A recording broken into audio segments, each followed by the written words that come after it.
Law of inertia, which is also known as Newton's first law of motion, states that an object will continue to be in the state of rest, or in a state of motion, unless an external force acts on it.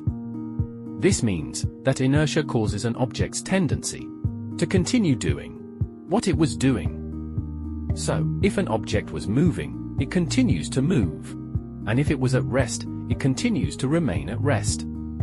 Objects are really stubbornly lazy. They do not like any changes in their state of motion. Who is more likely to be lazy, a slim or heavy-bodied person? Who resists a change to motion? Correct, a heavy-bodied person. Heavier objects offer greater inertia.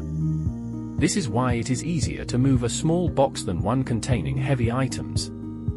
Similarly, pushing a car is easier than pushing a train due to differences in their mass and resulting inertia.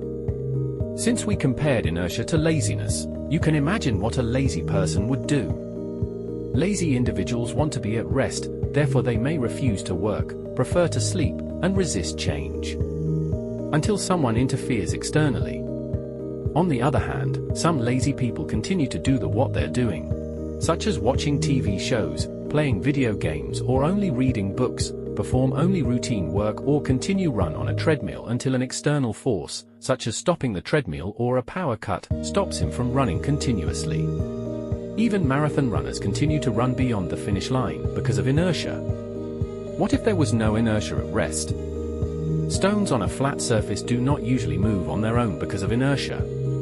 Imagine if inertia were absent, then objects would not resist changes to their state of rest, hence the stones lying around would potentially be in motion. Can you imagine such situation while walking or driving a car? What if there was no inertia in a state of motion? Without inertia of continuing motion, as soon as the ball leaves the thrower's hand, it would immediately slow down and stop, falling to the ground shortly after being released. In football, the ball wouldn't continue to move and would immediately slow down upon being kicked.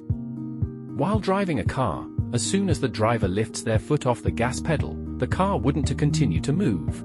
Instead, the car would rapidly slow down and eventually come to a stop, regardless of its initial speed. Thanks for watching.